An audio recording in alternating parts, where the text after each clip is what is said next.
Okay. So, tuloy na tayo. Siguro Ayan, it's about arangkada time na tayo. na ipakilala na natin ang ating special guest for this afternoon. Medyo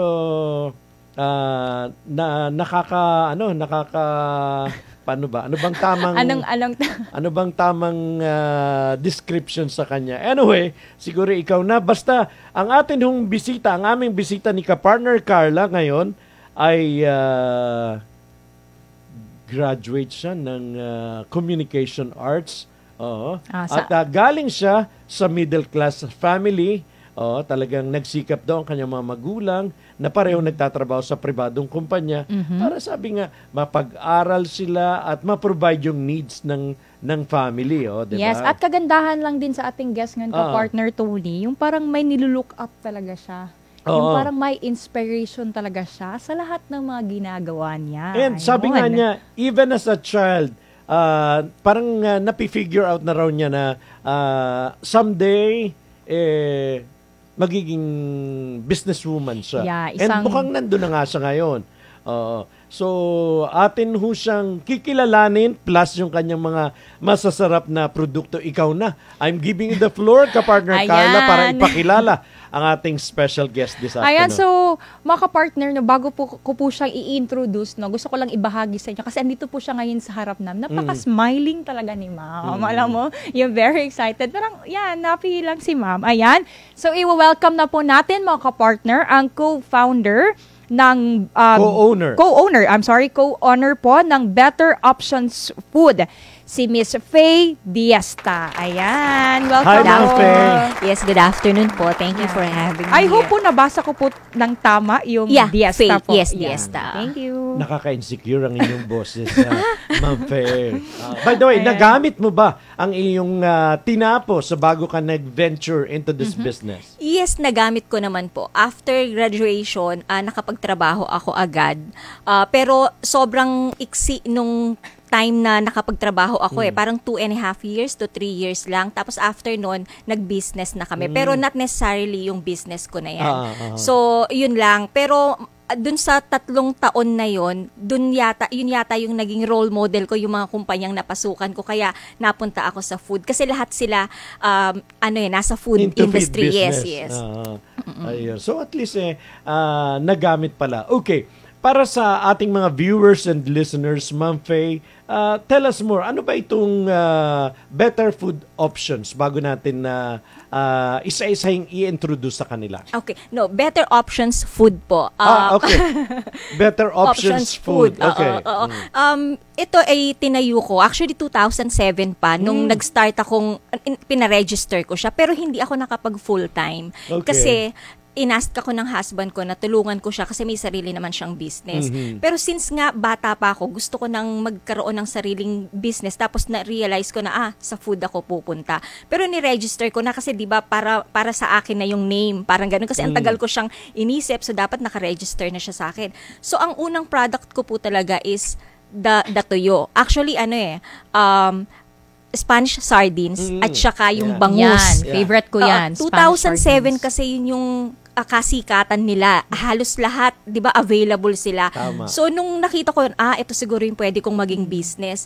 So nag-aral ako. May mga schools na nag-offer non trainings. So inaral ko yun. That time, yung tuyo, free lang siya. Free lesson lang. So, pag nag-enroll ka dito, meron kang free lesson na tuyo. Talaga? So, yes, kasi pareho lang sila ng process eh. Okay. Pero mas concentrated sila dun sa Spanish kasi nga yun yung sikat or yun yung papaboom.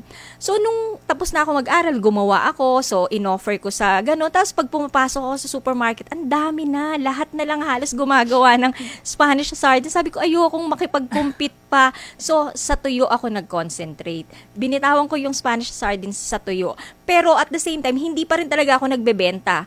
Inaaral ko lang siya pag may time ako. Kasi busy kami sa business ni husband eh. So, inaaral ko lang siya. Hanggang sa umabot ng 2016, nung sabi ni husband na magre-retire na ako, ayoko nang magnegosyo. Sabi ko, okay, so ito na yung time. Sabi ko, so yun.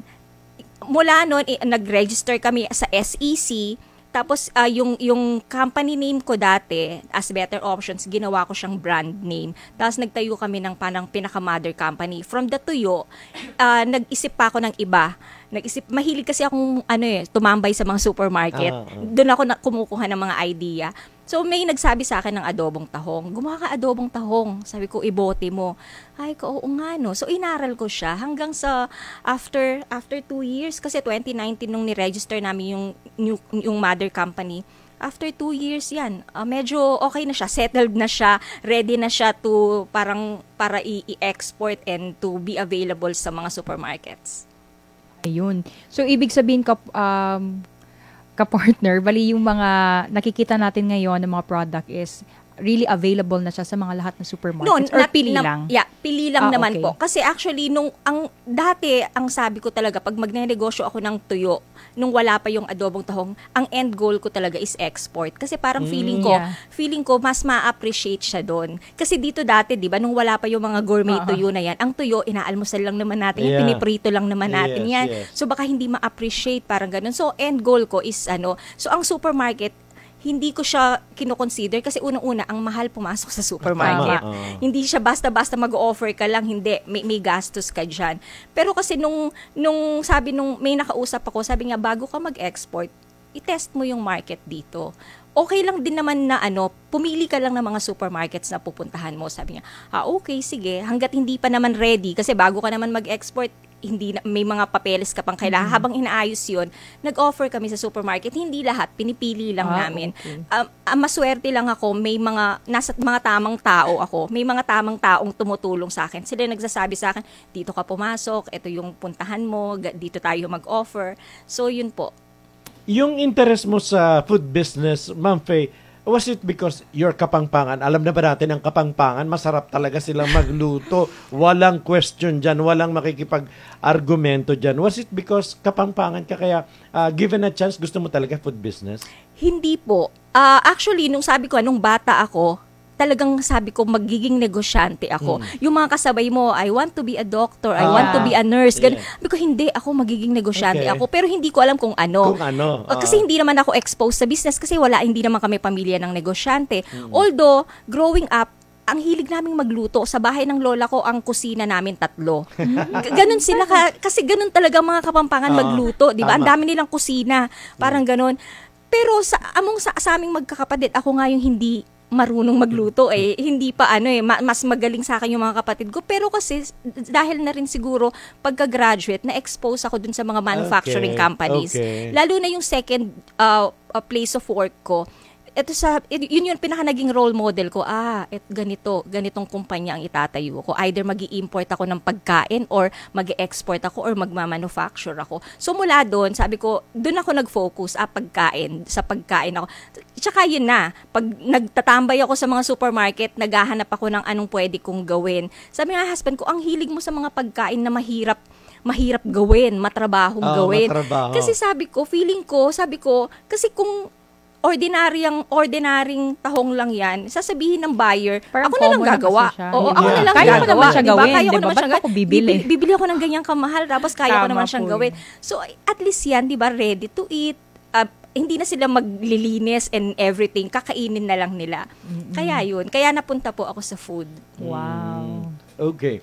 So, yung mga challenges, kasi for now, pwede nating sabihin na nasa market na, ma-order na, pero I'm sure bago yan, marami ring mga challenges na hinarap ka. During the time na sinisimulan mo itong business mo, Ma'am Faye, ano yung, kumbaga, maliban sa pag-aayos ng dokumento, that's number one na nakahamon doon sa mga nagninegosyo. Ang dami raw mga rikutitos na kung kailangan yung i-comply. Pero maliban doon, ano yung, kumbaga, mga hinarap mong challenges when you formally introduce itong mga products na to, Ma'am Faye? Ang pinaka-major po talaga sa tahong, kasi ang tahong, dati pag ginagawa ko siya, hindi ko siya agad minamarket. Nilalag 1 week bago ko siya ilabas. Kasi nga, ang feeling ko nung konti pa lang yung knowledge ko about tahong, ang tahong kasi maselan, kasi shellfish yan, di ba? Para feeling ko madali siyang masira. Hindi ko naman, kumbaga, wala namang nagturo sa akin kung paano gawin. Kumbaga, sariling aral ko rin. So, ang ginawa ko, after 1 week, pag wala akong nakitang pagbabago, tsaka ko siya nire-release sa market, tsaka ko siya binibenta. Tapos, there was a time, after 1 week, nagbabubbles. Okay. Tapos, nasisira talaga siya. Sabi ko, ano ba to? Tama naman ang processing ko. Baka sa supply. So, kinausap ko yung supplier ko. Fresh ba yung fresh naman daw. Tapos sabi ko, hindi pwede to. Kasi hindi pwedeng ganun. Baka mamaya nasa labas na, nasa market na, balikan ako ng customer. So ngayon, I came across DOST. Okay. Kung okay lang sabihin sa kanila. Actually, tumutulong talaga ang DOST. Oo. Doon ko nga nalaman na parang, nung nagtanong lang ako, pay training ba para ma-prolong or mapaayos? Sabi niya, yes ma'am. Tapos nung anong product nyo, nung sinabi ko, naging interesado sila kasi bago daw. Parang wala pa daw ganun. Tapos inoferan nila ako, gusto mo ma'am maging beneficiary ka ng setup namin. Sabi ko, ano yun?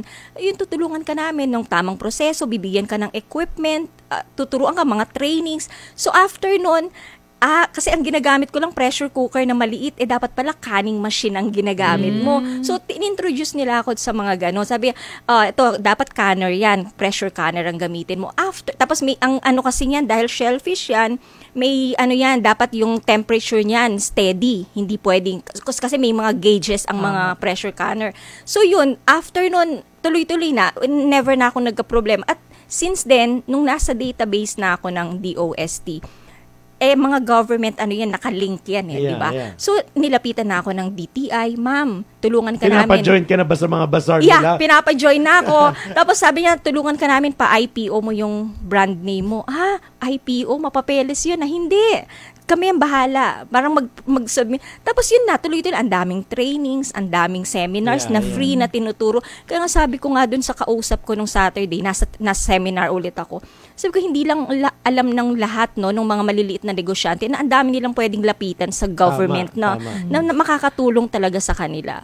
At least si ma'am, no, parang while you're talking po, ma'am, parang hindi ka po nag-stop na mag-learn. Yes, kasi as what have you said earlier, ngayong Saturday, balik ka na naman ng mga seminar. Kasi yung parang, di ba, learning is really a lifetime commitment mo talaga, ma'am. So, ibig sabihin, very open ka po talaga, ma'am, di ba? Tapos, grabe yung patience. Kasi, hindi basa-basa yan. Kasi nga, pag ganyan mo, di ba, sabi mo, ngayon lang, nagbabubble siya. Gagawa ka na ibang klase kasi yung food business. Yes, pagkain ito na pwede talagang maka-harm dun sa mga kakain, kaya talagang dapat mitikol. So, napakalaki ng naitulong ng DOST, Ma'am Faye. Yes, DOST. Ang laki po ng naitulong talaga nila. And right now, hindi lang sila ang nakakatulong dahil nakakatulong ka na rin doon sa mga farmer na kinukunan mo nitong tao. So, kumusta po? Bali, 2017? 2019. Nung talagang nag-full blast kami. Okay. So, right now, mayroon ka ng in-place system running this business.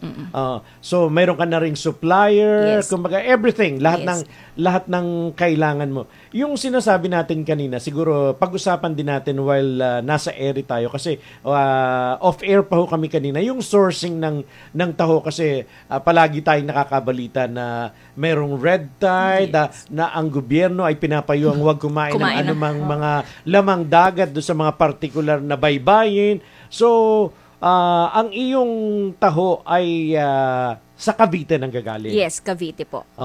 Hindi pa ako nag-try sa ibang lugar. Although, may mga nakalistahan din ako. Kasi in case lang na dumating ako dun sa point na talagang wala akong makuha sa Cavite, at least meron akong ano. Option. Pero, ang priority ko talaga is Cavite. Wow. At mukhang hindi, kumbaga livelihood nila yan. Yes, opo. Kumbaga mukhang hindi naman siguro darating dun sa punto na silang lahat ay aayaw ng mag-alaga ng tahong kasi kabuhayan nila yan dyan eh.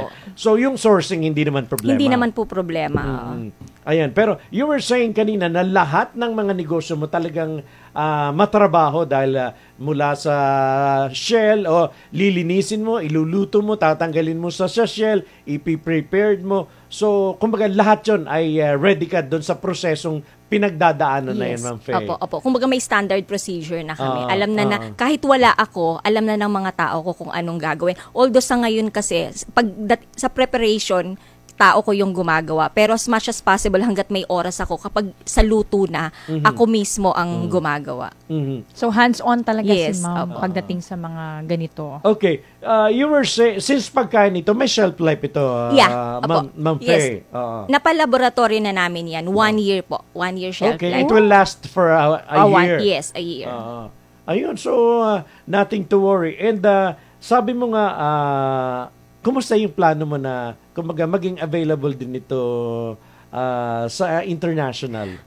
Actually po, sabi ko nga fortunate ako kasi yung timetable ko for 2023, lahat ng nakasulat doon, nangyayari. Wow. Parang, God is good. Oo, yes, sabi ko nga kaya minsan pag naniwala ka talaga, mangyayari. Sabi ko dapat first quarter ng 2023 lumabas yung LTO ko. May FDA approved po yan, may CPR.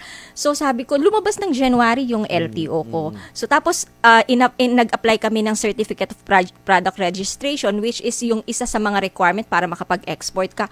October 10 lang lumabas yung CPR namin. Kaya after nung sabi ko ready na, although may mga kausap na kasi ako mag-e-export ng product, yan na lang talagang hinihintay nila. So sabi nila sa akin, ang hinaayos na lang po namin ngayon, yung mga documents para makapag-export. Kasi iba yung US FDA doon. So syempre, nag-a-apply kami doon. Iba yung Nutrifax kasi kapag dito lang sa Pilipinas. Iba kapag sa ibang bansa. So yun, mga documentary requirements na lang naman po. Pero sa supply, sa production, ready naman na po kami. Ang target nyo dito is yung mga bansang marami tayong kababayan kasi kumbaga sila yung makakatulong sa iyo to introduce itong produkto doon sa kanilang mga katrabaho halimbawa doon. Actually, may mga resellers po ako sa ibang bansa. Pero kasi pag umorder sila sa akin, pakonti-konti lang kasi nga pinapakisuyo lang nila sa mga alam nilang pupunta doon, sasabay nila. So, kaya ganun. Kaya sabi nila sa akin, ma'am, sabi niya, sabi ko, paano yan pag nag-export ako? Di mawawalan ka na ng ano. May hindi, at least po, di ba, pwede nating baka magawa natin ng paraan. Yung shipping, baka mas mapamura, ganun. Sabi ko, kaya may mga ganun. Although, sila malaking tulong sila sa akin yung mga resellers ko. Nag-a-allow din ako ng rebranding. May mga umorder sa akin, pwede bang i-rebrand to? Pwede po. Basta kayo lang ang mag-provide ng label nyo. So, kasi ako, ang requirement ko lang naman 12 bottles, mix, assorted, okay na. Sabi niya, sigurado ka 12 bottles lang. Oo, kasi sabi ko kung nag-uumpisa ka, bakit kita paglalabasin ng malaking puhunan? Kasi sabi niya, kasi yung isa kong nakausap, gusto niya 1 box muna per klase. Sabi ko, hindi. 12 bottles na mix. Basta ikaw lang bahala sa label. Kasi kung mabenta, hindi mo pa alam kung anong gagalaw Tapos kung mabenta, nandyan lang ako. Ang dali-dali ng shipping, ang dali-daling umorder, sabi ko sa kanya. Kaya yun po. Kasi kung tumulong ka na ng mas makakatulong ka talaga. Di ba? Yung hindi na sila din pahirapan. Kaya nga.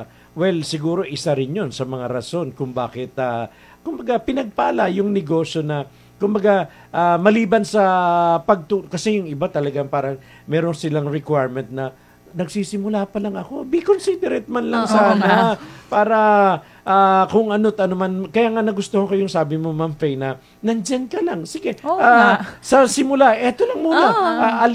Piliin mo or tansyahin mo, alin ba dyan alin ang magugustuhan, alin ang mabibili. And then, kung sakali, gano'n naman, mas maganda yung ano. Kasi siguro, Ma'am Faye, you've been there din naman kasi, di ba? So, you know how it feels talaga. Kaya yan, kung ano lang yung kaya, push kaya natin. Kaya natutuwa sila. Sabi, sure ka, ma'am? Sabi ko, oo. Sabi ko, okay lang yan. Kaya nga. Okay.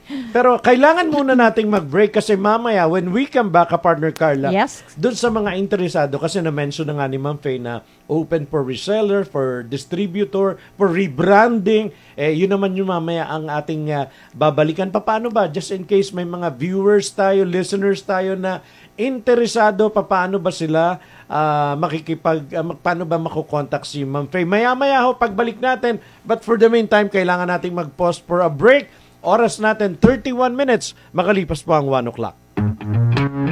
Huwag bibitiw, magbabalik ang Patok sa DZAR 1026 Sunshine Radio.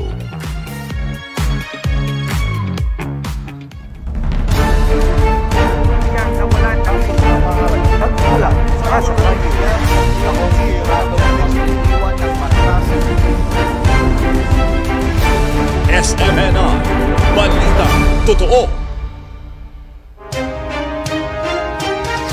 Kahit saan ka man, konektado ka sa mga pangyayari sa bansa sa pamamagitan ng DZAR 1026 Sunshine Radio Online. Para lagi maging updated sa mga balita, bisitahin lang ang www.dzar1026.ph.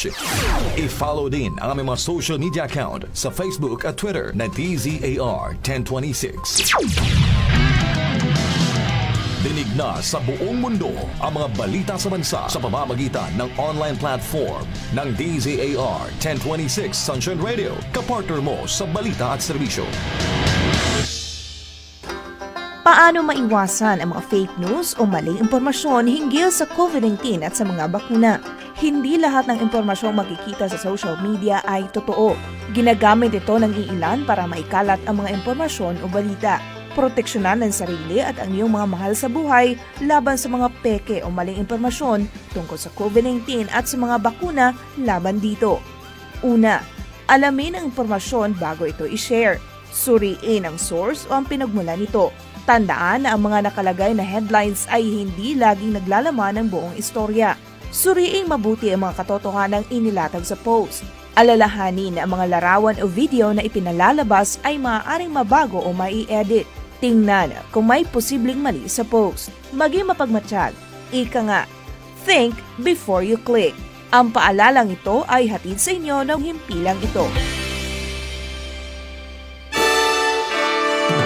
Ito ang Sunshine Radio.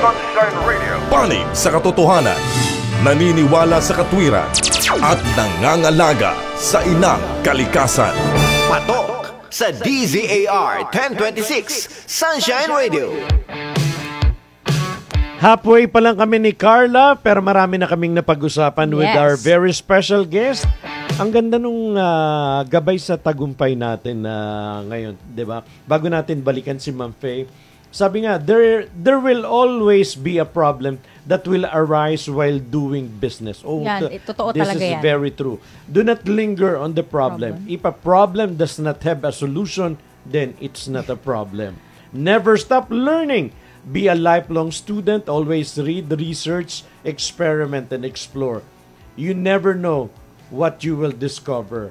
Always be positive. At yun ang ginawa mo, Ma'am Fe. Hindi ka, kumbaga, tuloy ka dun sa research, paano ba? Kasi nagusto ngayon, sabi mo nga na ino-observe mo muna, hindi mo muna talaga inilabas nung sinisimulan mo. Until finally, nabigyan ka ng tamang guidance na nothing to worry dahil maayos na yung produkto, kumbaga, yung preparation. Yes. Okay. So right now, since sabi mo nga, ikaw na rin nagsabi na bakit ba yung trabaho, yung business mo ay napaka hirap gawin. Right now, ilan na yung manpower mo dito sa yung business, Ma'am Faye? Actually, ang regular ko po talaga is 3 lang. Pero marami akong on-call. Basta kapag maraming orders, pinapapasok ko sila. Pero yung regular na yon, minsan nga wala silang ginagawa. Kasi since matagal yung shelf life, madaling mag-produce, tapos i-stock mo na lang. Tsaka sabi nga ng DOST, mas maganda nga yan na talagang kumbaga, nire-retain mo muna bago mo i-out para at least na monitor mo ng maigi. Kaya ganun ang ginagawa. 3, tapos minsan umaabot sila ng 10 kapag talagang maramihan yung orders. Bulto-bulto na talaga yung mga orders. Lalo na nung nag-start kami sa supermarket, kasi ang initial orders, syempre ng mga supermarkets, madamihan muna. So, marami akong pinapasok. Alright, during pandemic, kumusta? Anong epekto nung pandemic, Ma'am Faye? Well, surprisingly, nung pandemic ako malakas. Okay. Kasi nakapasok ako sa isang gasoline station. Meron siyang convenience stores. Di ba dahil hindi nakakalabas ang tao, so pati mga gasoline station, nagtayo ng mga mini groceries. Tapos yung mga gasoline stations na yun, pag may tumawag na kliyente sa kanila, anong meron ka dyan? Sige, padala mo. Ganun ang mga tawag sa kanila. So nadamay na yes, ang dami kong, sabi ko nga, bakit ganun kung kailan nawala yung pandemic? Oo nga. Biglang humina, parang ganun. Alam naman natin din yung mga customer natin during pandemic kung ano yung maglalas na pagkain. Yun yung gusto talaga nila. Kasi hindi nila alam kailan pa sila ulit makakalabas. Kaya nga, mas malakas po ako talaga nung pandemic. Tamang-tama rin kasi after pandemic, tsaka naman ako nakapasok sa supermarket. So blessings talaga yung pandemic din po sa inyo, ma'am. Kumbaga, nasa tamang direction talaga tinatakbo yung negosyo. Okay, doon sa hanging natin kanina, ano ba yung, meron ka bang specific or particular na requirements sa mga interesado na maging reseller? Kasi this is what we need right now, an extra income para makatulong sa ating pamilya. Actually, wala po. Sabi ko nga, minimum of 12 assorted, pwede na silang umorder. Kung gusto nilang mag-relabel, gusto nila sariling name nila ang gawin nila, pwede naman. Kung ayaw naman nilang gumastos pa ng label, kung gusto nilang gamitin yung label ko, okay rin lang naman po. Tapos syempre, may reseller's price, may discount sila doon. Pero ang gusto ko lang sana, kung ano yung SRP ko, mag-stick sila doon. Kasi malaki naman ang markup na binibigay ko sa kanila eh. So, kumbaga kikita pa rin naman sila. Para rin standard yung price. Yun. So, pwede naman pala na walang mahirap na requirements kang hinihingi sa kanila. Wala po. Doon sa ating mga kababayan, especially yung mga may nag-iisip na ano bang pwede kong ibigay na negosyo doon sa mga kapamilya kong nandyan sa Pilipinas. Abay, baka wala silang gagawin kung hindi, sino ba naman ang aayaw dito, Ma'am Faye, sa masasarap na produkto na ito. Ayan, medyo hawak malayo namin ni Carla. Ayan, hawak ho namin ni Carla. Ang sa akin is yung adobong tahong. Sa akin naman is yung green mussels cooked in butter and garlic. Yan, maka-partner. Isa din yun sa favorite ko kasi butter and garlic po siya. And yung gourmet tuyo na meron din na product. So right now, ito yung pinupush mo, Ma'am Faye. Na dun sa ating mga, by the way, online. Pwede rin ba itong ma-order online? Available po siya sa mga e-commerce platforms. Tapos sa FB page namin, pwede silang umorder doon. Better Options Food. Better Options Food. Pwede rin nila akong tawagan. Meron kaming designated mobile number para doon. So yes. Yan. So makikita naman natin ka-partner. May physical store ka na ba? Wala po akong physical store, commissary lang. Pero minsan may pumipick up sa commissary. Na-arrange naman namin yon. Lalo na kapag medyo marami silang in-order. Kinukuha na lang nila sa commissary. Based from your observation, Ma'am Faye, pag ganito bang holiday season, tumataas yung demand compared dun sa mga, just regular na mga panahon lang? Yes, opo. Kasi like ngayon, meron na kaming mga inquiries for giveaways eh. Wow. Nagpapahanap na lang sila ng magandang packaging, bigyan mo ko. Ganon. Mas malakas po talaga kapag mga holiday season. Pati yung mga 9, 9, 10, 10, yung mga nausong mga sale. Oo, sumasabay din kami doon. Nagsisale din kami, nagbibigay din kami ng mga discounts. So nasusustain naman talaga na yung demand, kumbaga. Opo.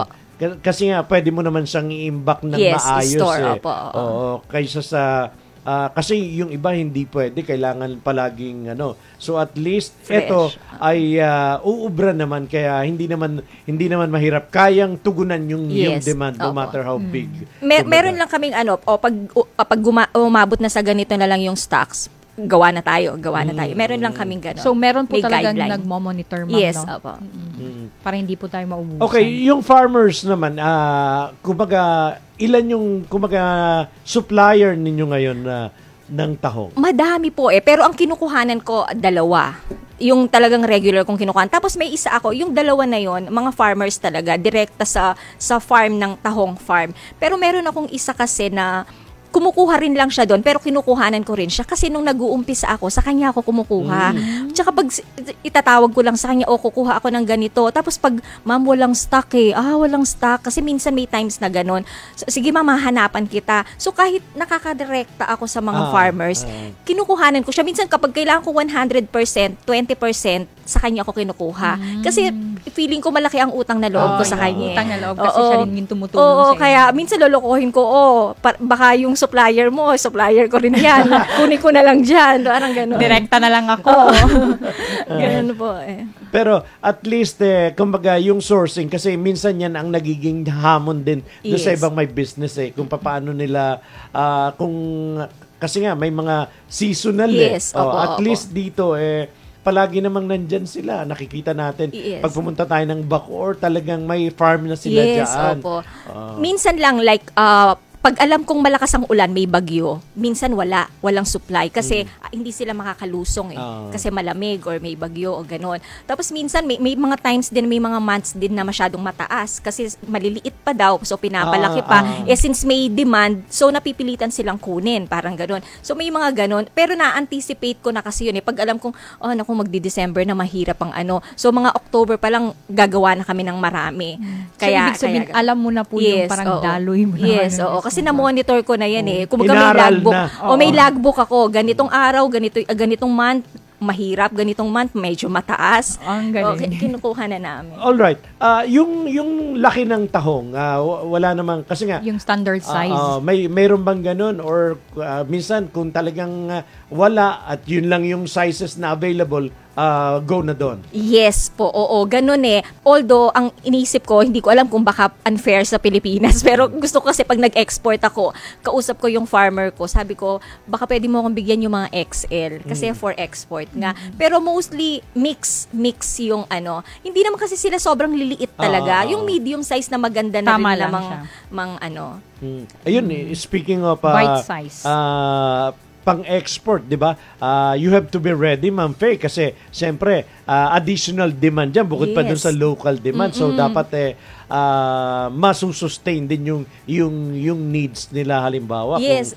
Kung ma-open and abroad. Oo, kasi kaya nga sabi ko actually ang produkto ko 6, 8 nga kasi meron pa akong regular and spicy dun sa 2 variant. Pero gusto ko muna mag-concentrate sa 3, lalo na kung gusto ko talagang mag-export. Kasi kung isasama ko sila lahat, baka syempre madi-divide pa yung iyong Sabi ko dito muna, at least, tsaka yung 3 produkto kasi na yan, medyo confident na ako sa kanila. Na, kumbaga may mga FDA na sila, ready na sila. Tried and tested tried na yan. and tested na, kaya sabi ko, sige, dito muna tayo. Pero like ako question, ma'am, kasi ako spicy lover ako ka-partner Tony. So meron din bang like mga clients na, ma'am, gusto ko po ng spicy. Open ba kayo doon sa Open po ganun? ba kayo ng ganun? Alam nyo po, nakakatawa nga syempre standard yung recipe mo, di ba?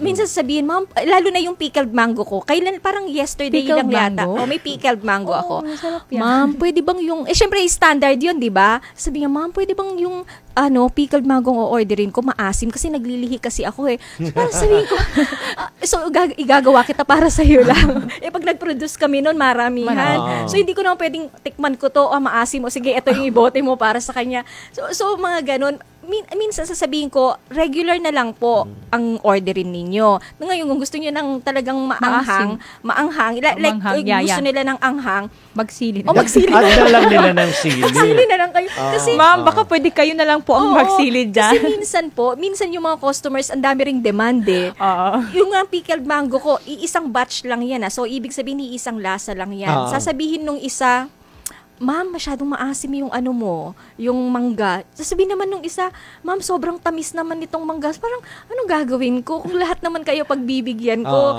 So, may standard naman kasi yan. Sabi ko, sabi ng husband ko, alam mo kung pagbibigyan mo sila lahat, walang mangyayari. So, dapat mag-stick ka lang. May standard procedure ka, may standard recipe ka naman Ganito lang po yung ma-offer. Kasi kanya-kanya tayo ng gusto di ba? Pero at least may solusyon. Kung gusto mo a bit spicy. Dagdagan mo na lang ng sili. Pero wag mo nang paghanapan kasi may standard ng timpla. Kapartner, ang galing nga ni ma'am. Simple, di ba sabi ma'am, simple lang yung problema, solusyonan mo lang. Edi magsili ka. Magsili ka. Kaya nga, hindi naman napakalaking problema na kaysa sa mag-a-adjust ka ng timpla. So, panibago na naman yun. Pwede namang solusyon na lagyan mo na lang ng sili kung talagang gusto mo ay maanghang. Yeah, pero I mean, ma'am, you're looking forward naman po na gumawa din po ng spicy po, ma'am. Yes, oo. Oo, pwede kasi naman. Kasi may mga talagang customer na di naman talaga natin may iwasan yung mabilis maumay, ma'am. Meron kasi mga ganon. And then, gusto nila na parang hindi ako maumay. Gusto ko talaga yung spicy. Diba? Open naman po tayo. Yes, open naman. Actually, yung tuyo ko dati, regular lang talaga yan. Okay. Pero ang dami kasing nagre-request ng spicy. May spicy ka ba? Kaya naglabas ako ng spicy na tuyo. Okay, meron din naman palang spicy. Talking about gourmet tuyo, yung sourcing naman ng salinas, ma'am, hindi naman siya mahirap. Hindi naman po. May times lang talaga mataas. Hindi siya nawawala, pero mataas. Tumataas yung presyo. Tumataas ang presyo. Since 2 years naman ang shelf life niyan, rin kami, gawa rin lang kami ng gawa. Lalo na kapag mababa ang presyo. Okay. Guys, Salinas po yung ginagamit. Kasi yan ang hinahanap yung mga taga-Noveleta, yun ang supplier ng tinapa. Pag sinabi, Salinas ba yung tinapa? Opo, galing po yan ng Noveleta, Cavite. Ewan ko kung, masarap kasi kahit medyo matinik, malasa yung malasa yung Salinas yan. Maproseso din ang paggawa niyan.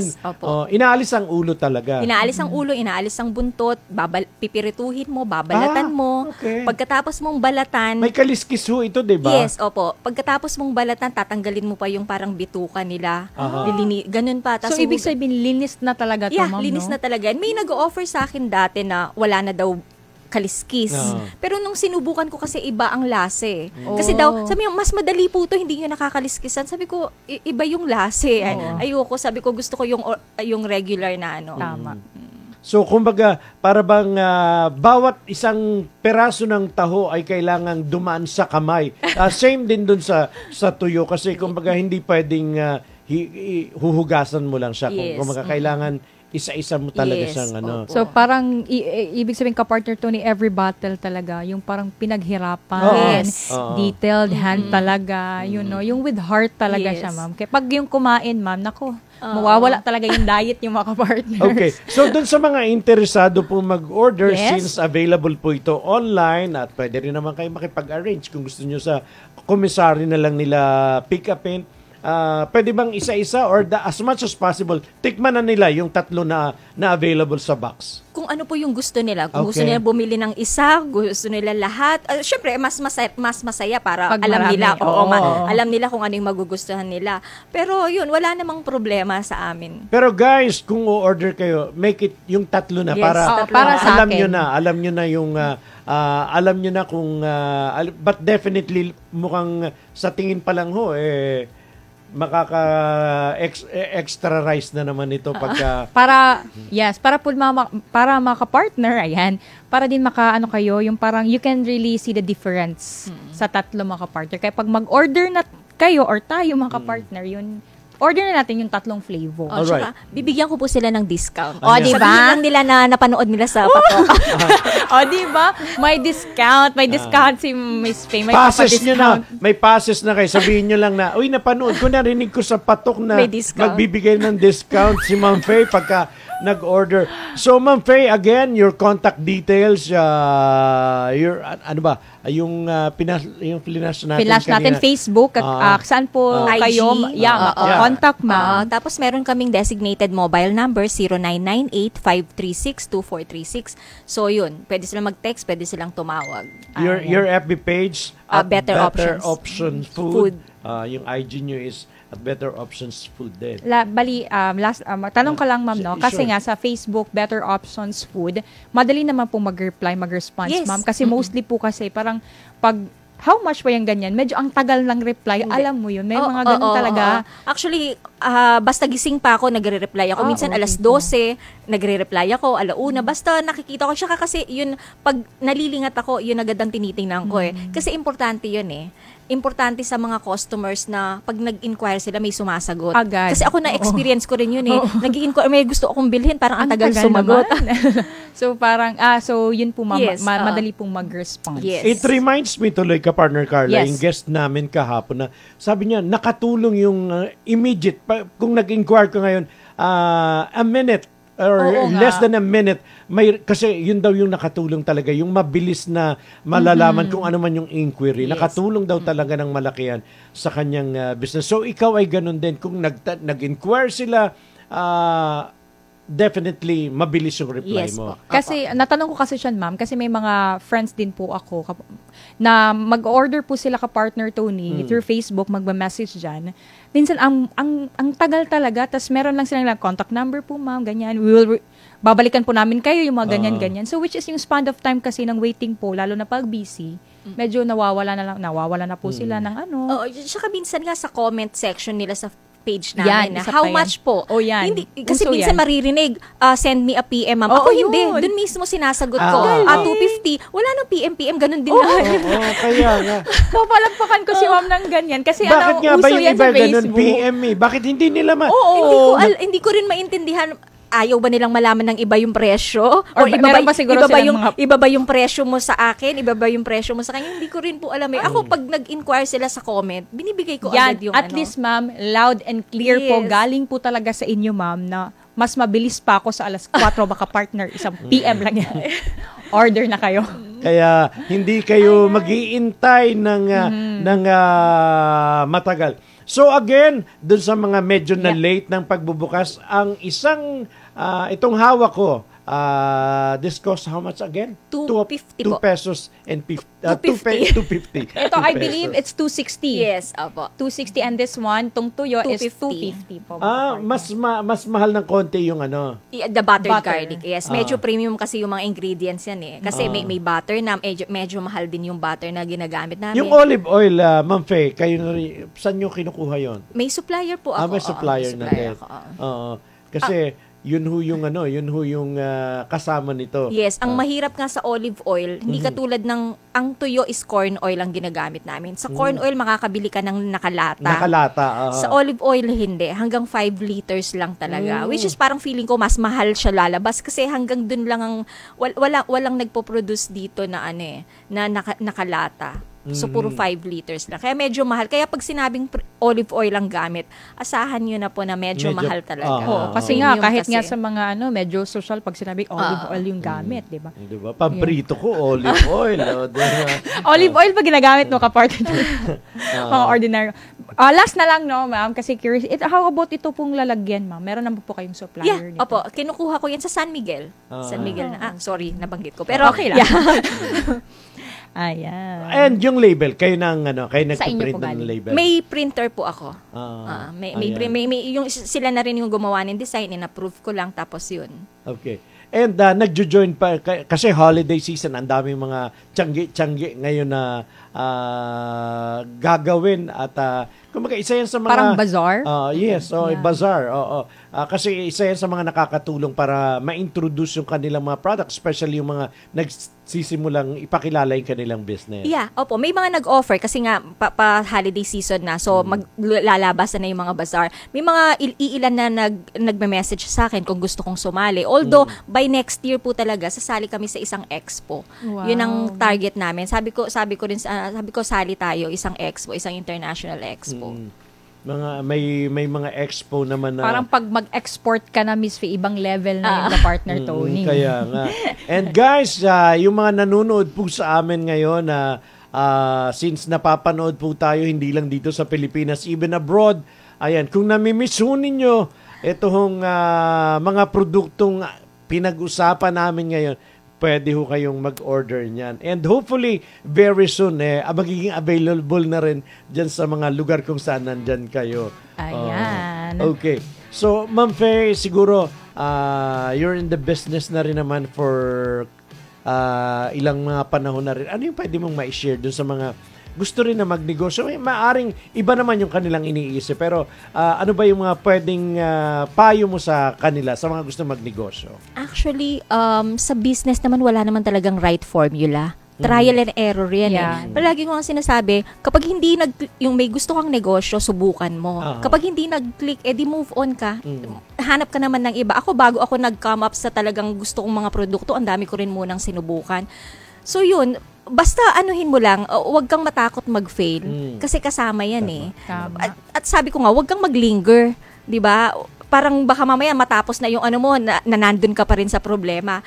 Tapos be positive. Kasi ang mind natin powerful yan Kung anong pinasok mo dyan, magmamanifest yan sa labas. Kung puro negative yan, negative ang lalabas. Kung puro positive, positive. Tapos celebrate small wins. Kahit maliit na negosyo lang yan. Diba? Minsan nga sasabihin ng husband ko, ba't ka nga gagamit ng salitang naman, na naman? Kasi parang negative yan eh. So, laging ganon. Tapos, ang pinaka-importante, syempre, mag-start ka. Hindi pwedeng ang ganda ng research mo, ang ganda ng research mo, ang ganda ng idea mo. Kung hindi mo naman uumpisahan, wala ring mangyayari. So, start. Hanggang plano ka lang ng plano. Ka lang, di ba?